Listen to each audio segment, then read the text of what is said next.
Oke, nggak apa-apa, tapi dari pusat di tentang tema menjaga api itu tetap menyala.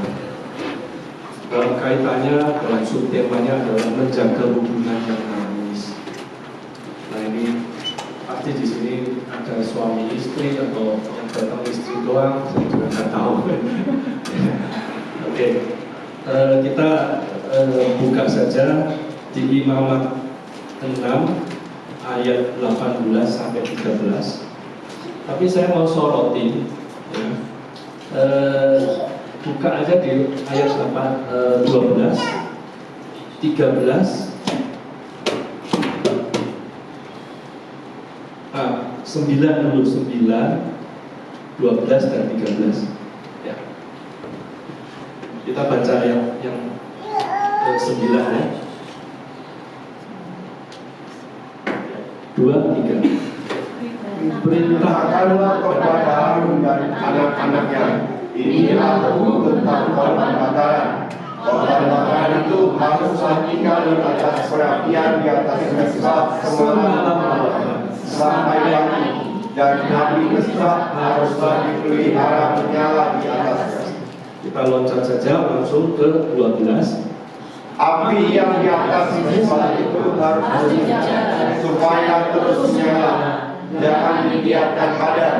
Tiap-tiap pagi imam harus menaruh kayu di atas mesbah, mengatur korban bakaran di atasnya, dan membakar segala perlengkapan dan keselamatan di sana. 13. Harus dijaga supaya api tetap menyala di atas mesbah, janganlah dibiarkan padam. Dalam perikop ini saya sengaja hanya 3 ayat yang saya tekankan, ya. Tapi yang lain, beberapa ayat yang lain dari 18 sampai 13 itu adalah tentang bagaimana menjaga api, ya. Saudara nanti bisa pelajari di rumah, baca di rumah, ya. Yang pertama kita harus tahu di sini adalah kenapa ditekankan api itu sampai 3 kali dalam perikop ini. Ya, itu adalah sebuah makna yang penting. Api itu simbol dari apa? Api itu simbol dari kehadiran Tuhan. Ya. Kenapa boleh dibilang begitu? Kalau saudara, bapak-bapak, ibu semua tahu bahwa bangsa Israel waktu keluar dari Mesir, ya, itu lewat padang gurun. Tuhan menuntun mereka dengan apa? Tiang awan dan Tiang api. Ya. Jadi api itu adalah simbol dari kehadiran Tuhan. Hadirat Tuhan itu ada, ya. Ketika Musa saat mau membebaskan bangsa Israel, ya, Tuhan menampakkan diri pada Musa dengan apa? Simbolnya dengan semak belukar yang terbakar. Itu juga ada apinya, ya. Jadi sekali lagi api itu adalah simbol dari hadirat Tuhan, ya. Nah di sini kita mau telaah. Kalau kita lihat di sini dalam Perjanjian Baru juga begitu. Di Kisah Rasul 2 ayat 3, ya, dikatakan juga, dan tampaklah kepada mereka apa? Lidah-lidah seperti nyala api yang bertebaran dan hinggap pada mereka masing-masing. Sekali lagi kita jelaskan di sini, lidah-lidah api itu adalah simbol dari hadirat Tuhan. Ya. Jadi sebetulnya perintah Tuhan kepada Musa, kepada Harun lewat Musa, ya, itu layaknya perintahnya Tuhan itu pada kita semua. Ya. Kita adalah umat-umat Israel rohani dalam tanda petik, ya, bukan Israel beneran, ya, Israel rohani.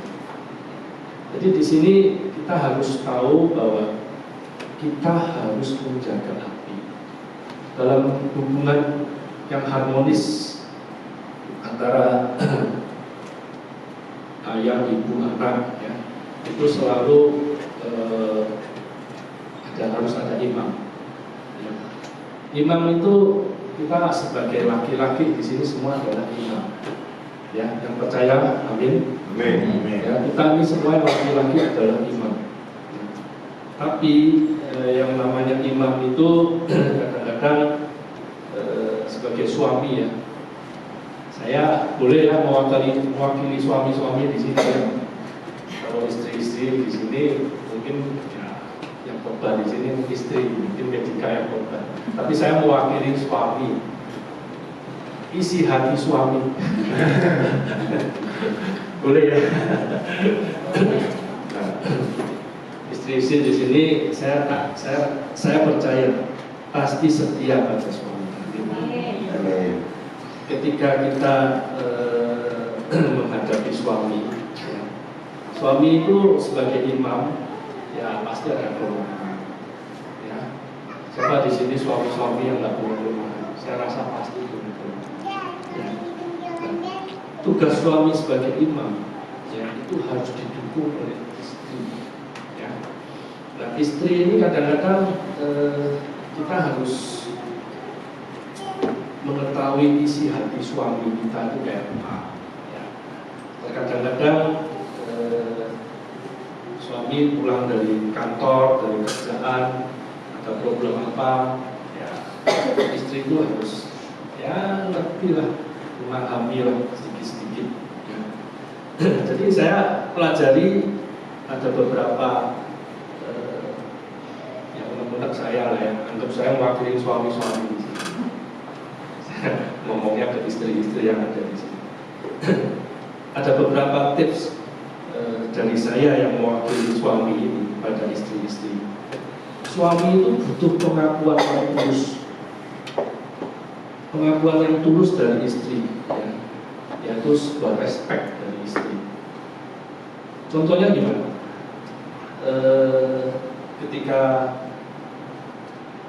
suami pulang, istri itu perlu menyambut dengan pengakuan yang tulus, ya, mungkin dengan kata-kata yang lembut.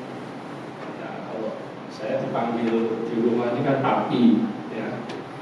Oh papi ini udah kerja keras, kerja buat keluarga, sudah buat anak-anak, sudah anak-anak sudah tumbuh dewasa. Saya yakin ya, anak-anak kita pasti akan berhasil seperti papi. Ya. Istri cukup ngomong yang seperti itu aja. Itu berarti apa? Sebuah respect, sebuah pengakuan dari istri, ya, pada suaminya, bahwa suami ini suami yang bertanggung jawab, suami yang penuh dengan perhatian pada keluarganya. Pengakuan yang tulus itu biasanya membuat suami, ya saya mewakili suami, itu membuat suami lebih percaya diri, membuat suami lebih semangat, membuat suami lebih terdorong untuk maju, membuat suami lebih membuat suami itu lebih berpotensi lagi dalam hidup para suami. Itu yang pertama yang saya pelajari, istri-istri harus respect, harus mengakui secara tulus suaminya seperti bagaimana, ya, supaya apa? Suami lebih percaya diri. Yang kedua, ya, saya tetap aja mewakili suami-suami. Yang kedua, hindari kata-kata yang mengungkapkan kekurangan atau kelemahan suami di depan anak-anak atau keluarga besar. Jangan sekali-sekali istri ngomongin kejelekan suami di depan anak-anak. Itu penting, apalagi sampai keluarga besar tahu. Ya, nggak perlu itu, simpen aja, ya, simpen dan kita diskusikan aja kalau memang ada kelemahan saya. Istri saya pasti punya kelemahan. Istri saya pasti ngobrol sama saya. Ya, ada waktunya lah. Tapi kamu kalau khotbah itu jangan begini-begini. Kamu kalau khotbah itu jangan dibosenin orang. Saya harus terima. Adanya. Karena koreksi satu-satunya cuma istri saya. Nggak mungkin istrinya Pak Arif. Ya kan, pasti. Jadi saya harus terima gitu, apa adanya. Ya, jadi ungkapkan ya sesuatu kekurangan itu nggak perlu sampai keluarga besar atau anak-anak. Ngobrol aja di dalam kamar, ngobrol sendiri waktu makan. Ya. Jadi kalau istri sudah respect dan ya menghindari kata-kata yang kurang baik ya di hadapan suami. Suami itu istilahnya itu gengsi lah, ya. Kemudian dia dipermalukan di hadapan orang, itu juga pasti gengsinya turun, ya. Jadi kita harus menjaga atau menghormati suami kita. Ya. Ini unek-unek ya dari saya. Kalau istri menghormati suami, pasti suami pasti menghormati dan mengasihi anak-anaknya. Ya. Karena di Kolose 3 ayat 18 boleh kita buka. Ya, dikatakan apa? Kita baca bersama-sama. Hai istri-istri, tunduklah kepada suamimu sebagaimana seharusnya di dalam Tuhan. Ya, ini ayat yang kita yang ngomong ya. Jadi kita harus tunduk pada suami. Arti kata tunduk itu bukan berarti kamu tuh harus apa-apa. Tunduk itu kayak orang membantu gitu, bukan ya. Artinya bukan seperti itu. Tunduk itu lebih daripada menghormati. Ya. Jadi apa yang suami katakan, misalnya ada sesuatu yang mungkin salah, suami mungkin salah ambil keputusan, oke nggak apa-apa.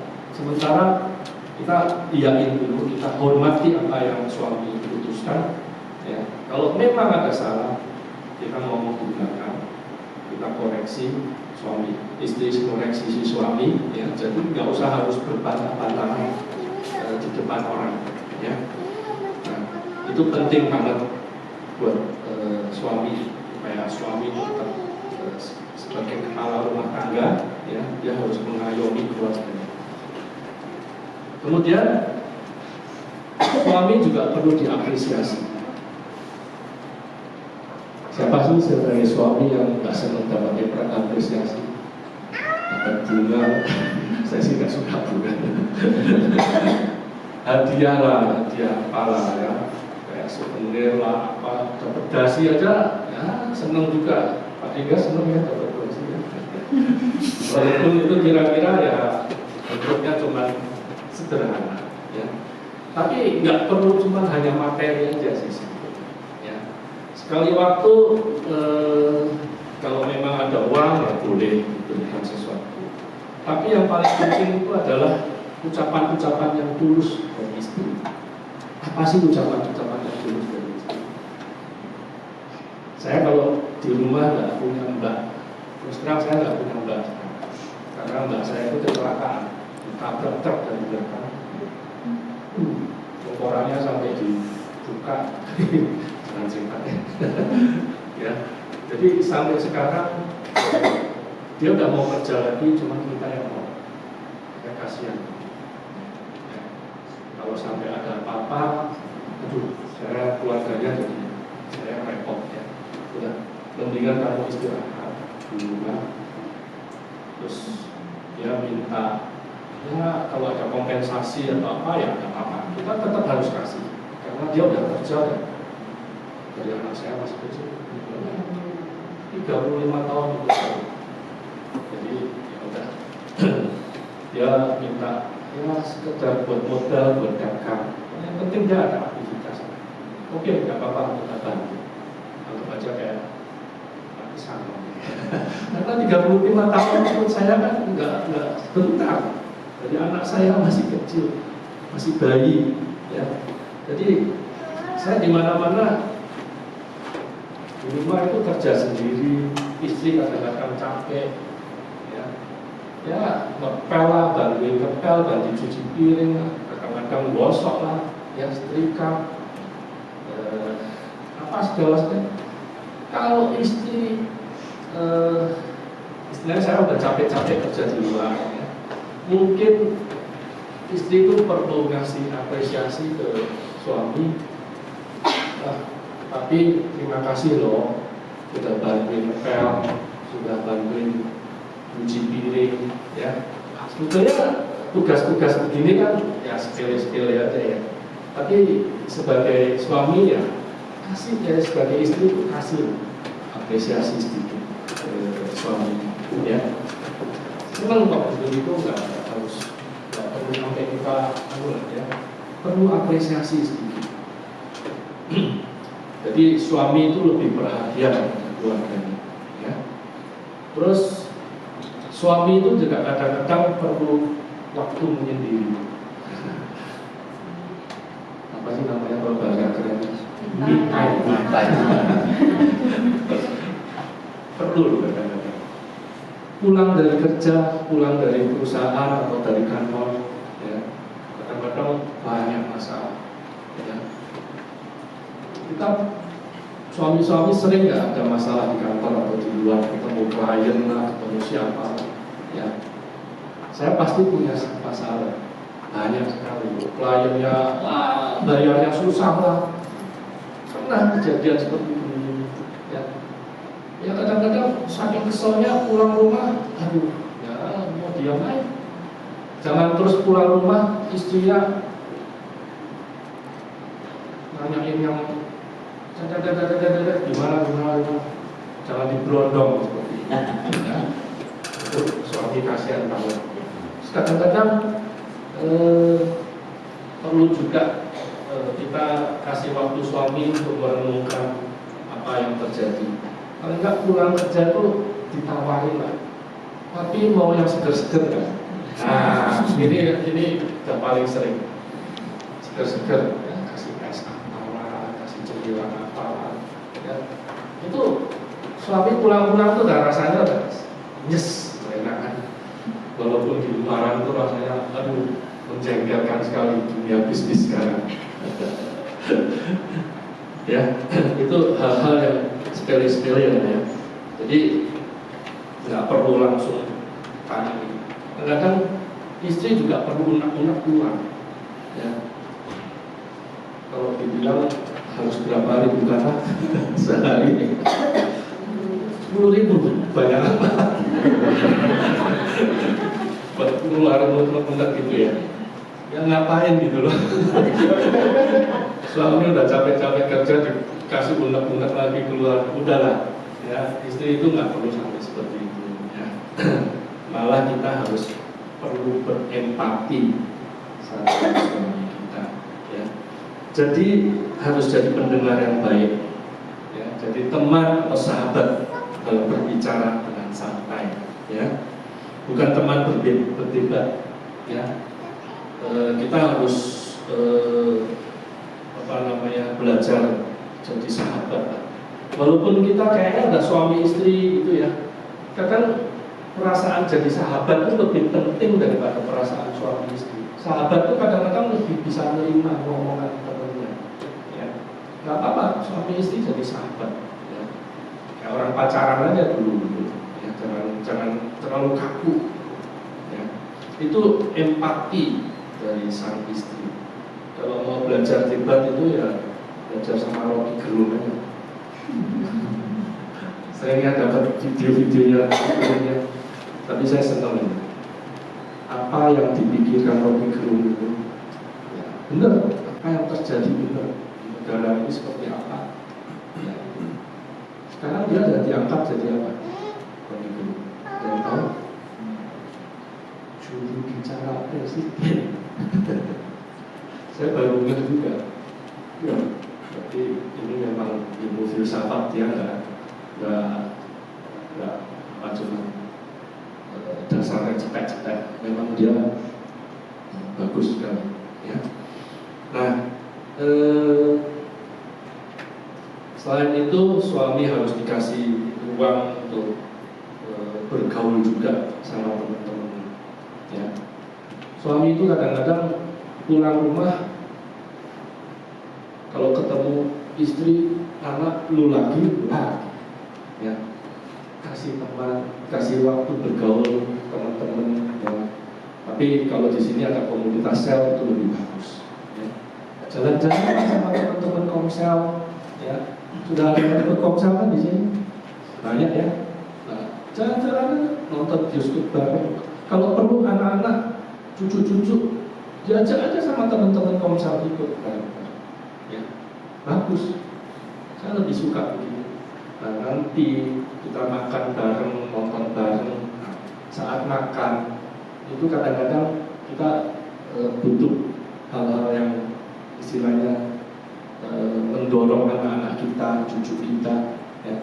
Kadang-kadang waktu makan, saya minta anak saya berdoa untuk saya, berpapa mamanya. Ya.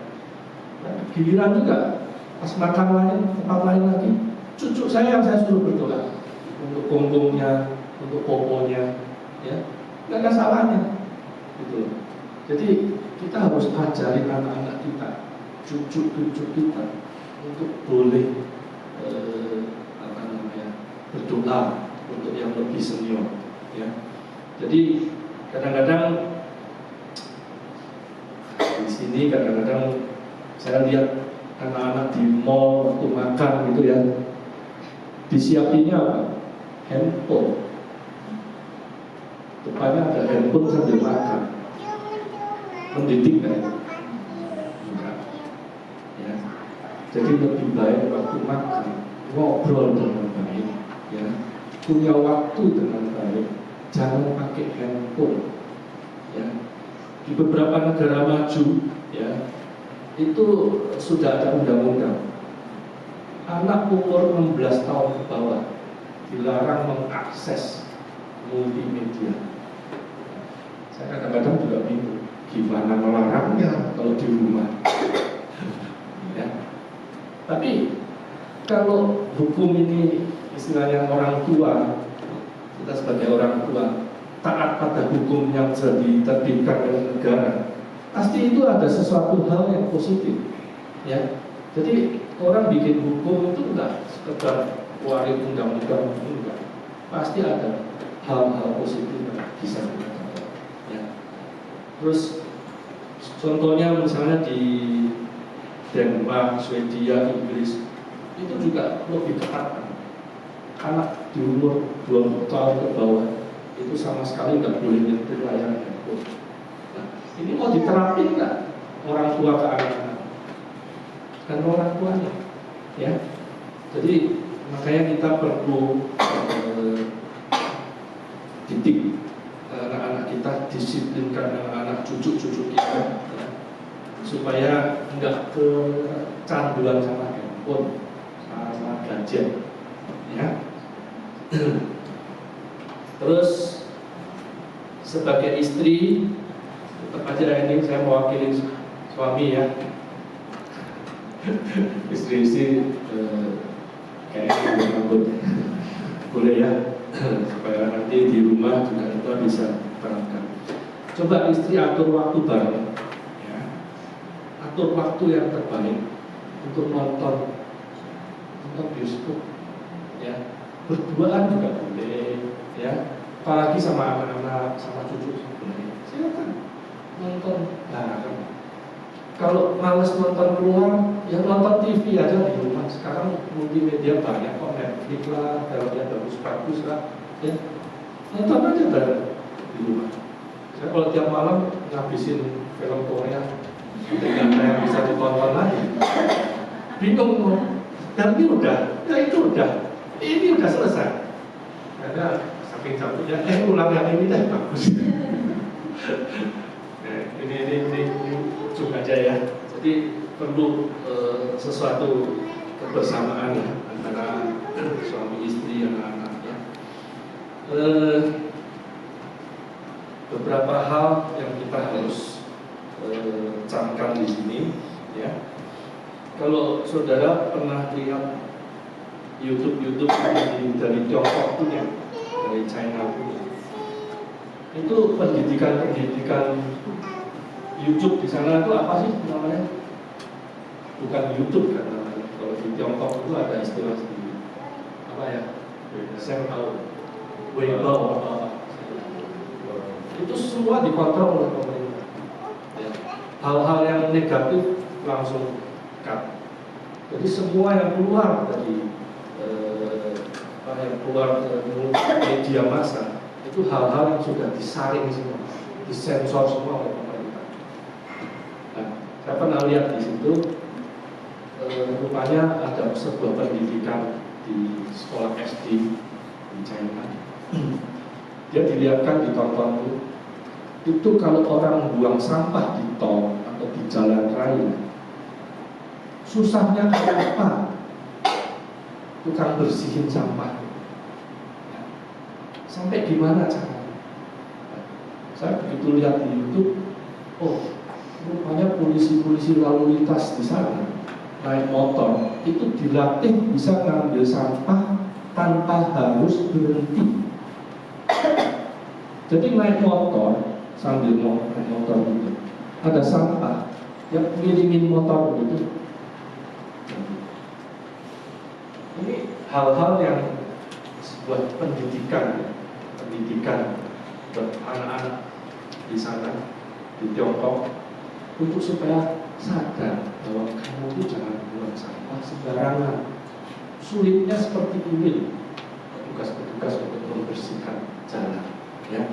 Jadi hal-hal semacam itu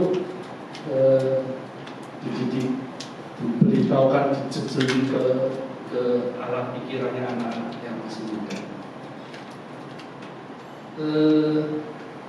Mendisiplinkan anak bukan berarti kita harus marahin anak, bukan seperti itu, ya. Mendisiplinkan anak itu dalam arti kita harus ngajarin anak dalam hal yang positif. Saya boleh bantu lihatin YouTube-nya. Ini anak-anak Tiongkok. Ya, saya bukannya Tiongkok main. Hi guys, I come back with something very interesting. Ini sebuah pelajaran yang kita harus into what I say. So this video is going viral on TikTok and many social media of Chinese. Dari anak-anak waktu kecil itu sudah diajarin sedemikian rupa, ya, untuk dididik jadi atlet-atlet yang tangguh, ya.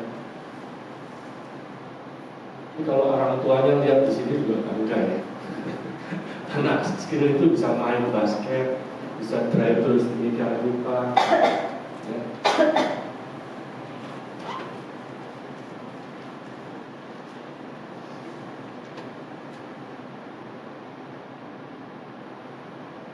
Jadi bukan cuma pinter ngeklik YouTube aja, enggak. Harus benar-benar disiplin secara olahraga, disiplin atletnya nanti. Ini apa namanya, pasti nanti besar dia jadi atlet yang luar biasa.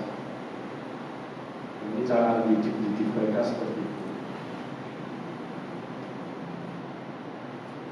Ini kalau mereka nggak disiplin, mungkin hasilnya nggak seperti ini, ya. Saya nggak tahu di umur berapa ini kira-kira.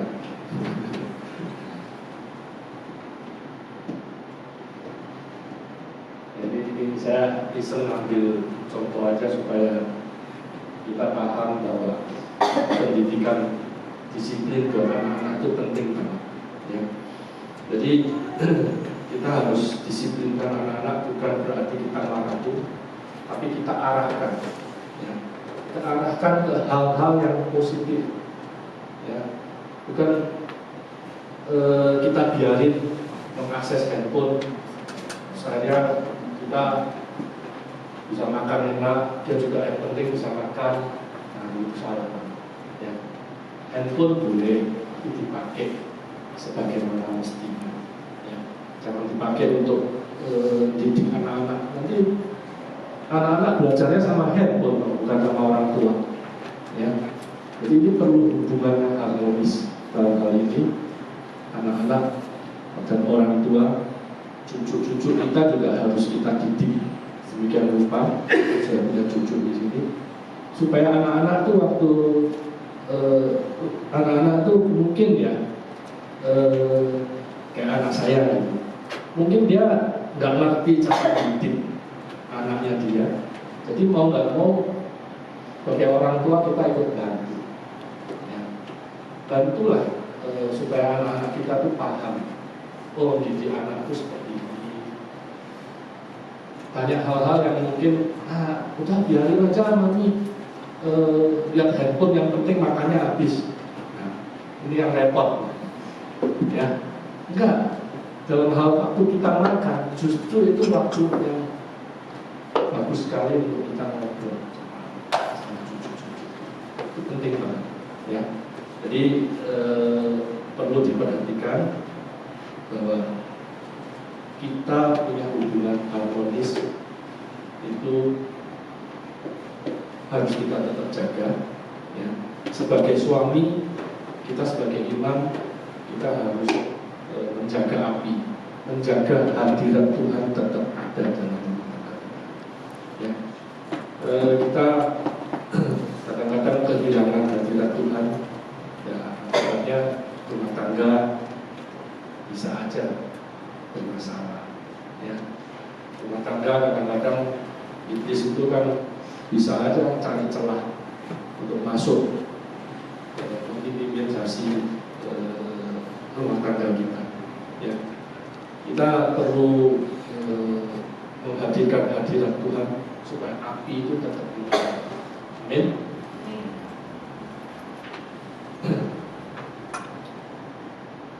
Saya akhiri dengan pembacaan ayat, ya. Kita baca bersama-sama di Mazmur 37 ayat 25 sampai 26.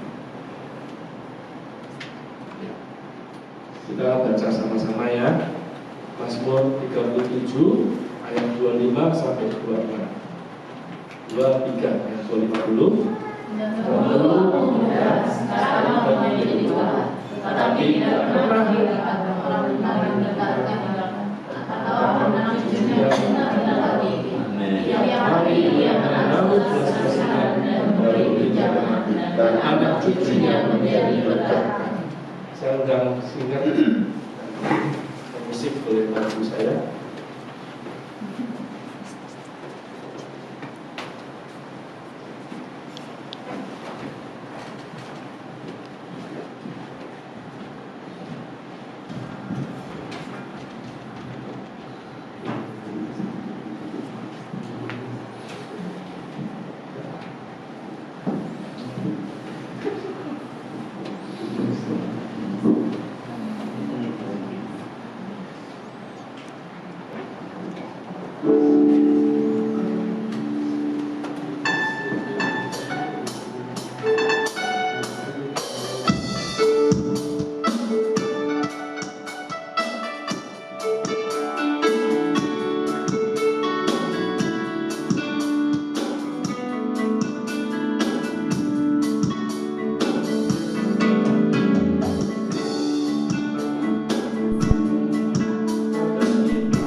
Biarlah benih firman-Mu boleh bertumbuh dan berbuah bagi kami semua, sehingga keluarga kami terus boleh menjaga api yang adalah hadirat itu sendiri, sehingga jemaat suara berkembang oleh hikmat yang dari Tuhan sendiri, sehingga hubungan suami istri dan anak-anak senantiasa harmonis. Kami tahu hadirat-Mu yang ada dalam setiap kehidupan kami, terutama keluarga jemaat suara, selalu hadir, selalu mengayomi setiap keluarga di sini. Terima kasih Tuhan, terima kasih. Yang percaya katakan amin. Kita kenaikan satu pujian lagi, nanti Ibu Metika boleh sambil memberikan pengumuman. Sungguh alangkah baiknya, Sungguh alangkah indahnya bila saudara semua hidup rukun bersama. Sungguh alangkah baiknya, sungguh alangkah indahnya bila saudara semua hidup rukun bersama. Seperti minyak di kepala harus yang jatuhnya cubanya turun, seperti embun di bukit Hermon mengalir ke bukit Sion. Sebab kesana Allah meminta agar berkat-berkat-Nya tercurah, berikan anugerah hidup selama-lamanya, hidup selama-lamanya, hidup selama-lamanya. Amin. Dengan salam lewat Tuhan kita. Baik, terima kasih untuk Bapak Pendeta Pratama Sutanto yang sudah memberitakan firman hari ini. Biarlah kita sama-sama boleh mempraktekkan untuk terus menjaga keharmonisan dalam keluarga kita. Amin, Bapak Ibu. Amin.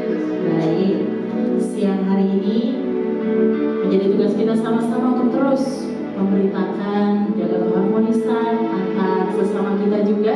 Bapak Ibu memiliki keluarga, kerabat, boleh sama-sama diajak untuk terus beribadah bersama di GBJ Terang Family.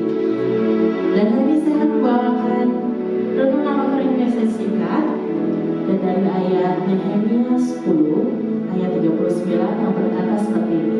Karena orang Israel dan orang Lewi harus membawa persembahan khusus daripada gandum, anggur dan minyak ke bilik-bilik itu, di situ ada perkakas tempat kudus pula para imam yang menyelenggarakan kebaktian, para penunggu pintu gerbang dan para penyanyi.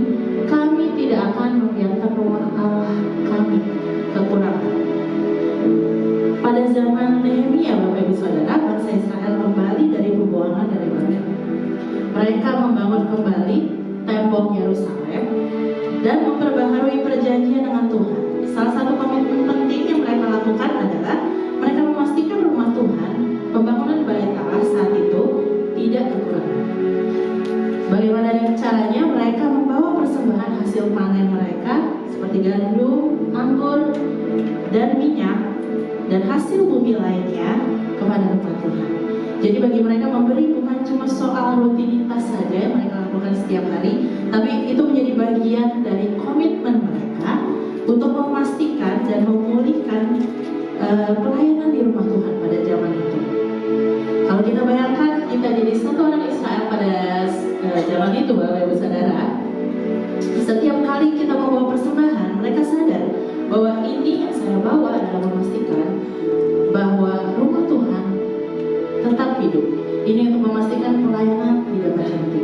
Sama seperti mereka saat ini ketika kita akan memberikan persembahan untuk rumah Tuhan, sebenarnya kita sedang menaruh bagian kita yang terbaik untuk pekerjaan Tuhan di GBJ Basupara. Amin. Mari kita sama-sama berdoa. Bapa dalam surga, terima kasih untuk berkat-Mu yang tiada pernah habis dalam kehidupan kami Tuhan. Kalau kami bisa berdiri sampai hari ini, kami percaya itu semua hanya karena penyertaan dan anugerah Tuhan yang sungguh luar biasa dalam kehidupan kami. Oleh karena itu Tuhan, seperti bangsa Israel saat itu yang memberikan bagian yang terbaik dari hidup mereka, dari apa yang mereka punya untuk rumah Tuhan. Seperti itu juga Tuhan, hari ini kami ingin memberikan sedikit dari apa yang kami punya untuk kemuliaan dan pekerjaan Tuhan. Oleh karena itu Tuhan, berkati setiap tangan-tangan yang memberi maupun tidak belum bisa memberi Tuhan. Biarlah hati kami, Tuhan yang melihat ketulusan kami, Tuhan yang nyatakan. Terima kasih Tuhan, kami siap memberi dengan hati yang sukacita. Di dalam nama Tuhan Yesus kami sudah berdoa. Amin. Bertugas dipersilakan, dan saya akan sambil membacakan pengumuman untuk sepekan. Jika Bapak Ibu juga hari ini mungkin tidak membawa cash, persembahan juga bisa dilakukan secara QR, dan QR tertera di layar atau ada di belakang di bawah TV.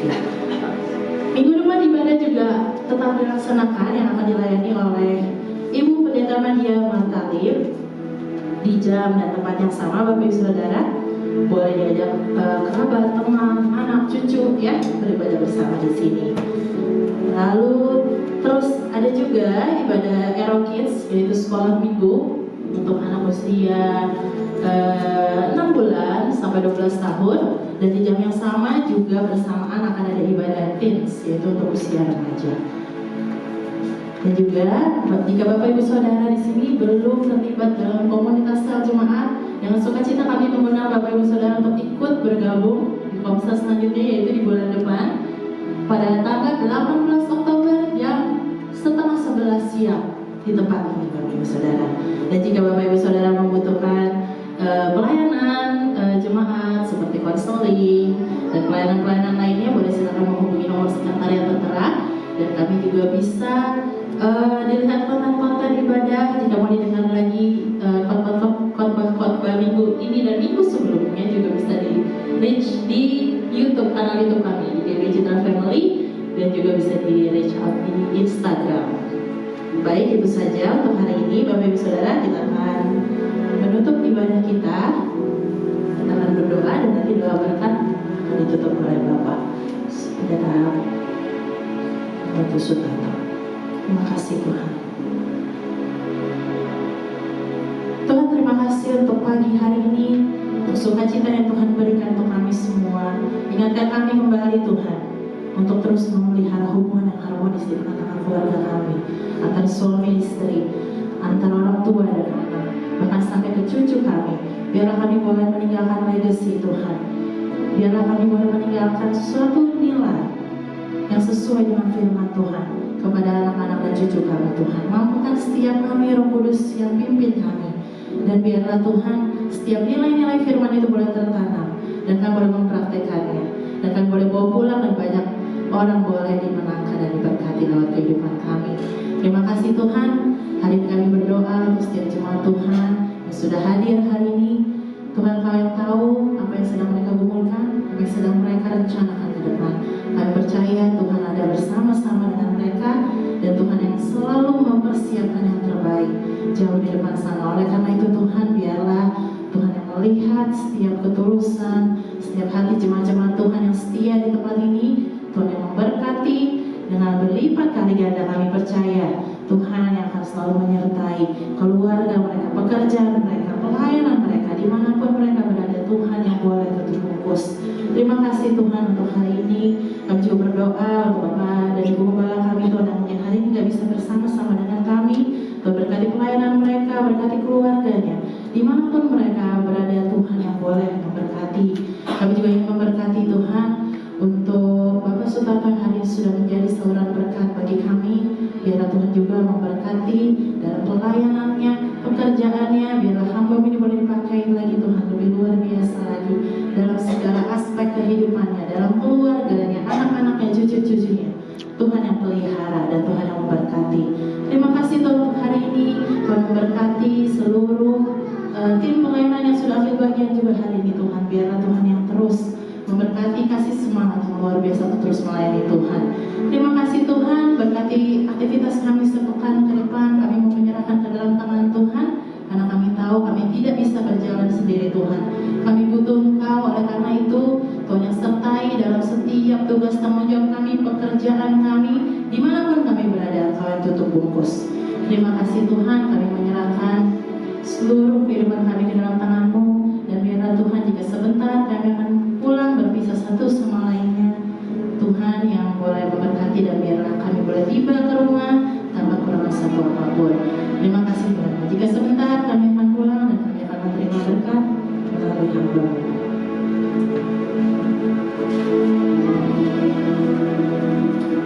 Mari jemaat Tuhan, mari kita bangkit berdiri.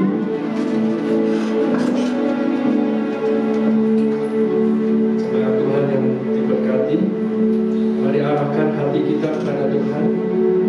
Tuhan memberkati dan melindungi engkau.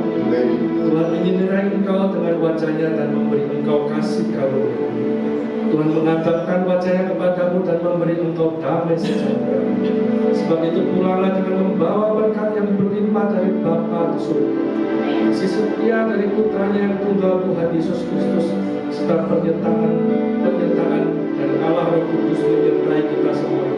Ketika kita melakukan firman-Nya dan nama Tuhan ditinggikan, maka apa yang kita perbuat akan dibuat Tuhan berhasil. Di dalam nama Bapa, Putra dan Roh Kudus. Haleluya. Amin.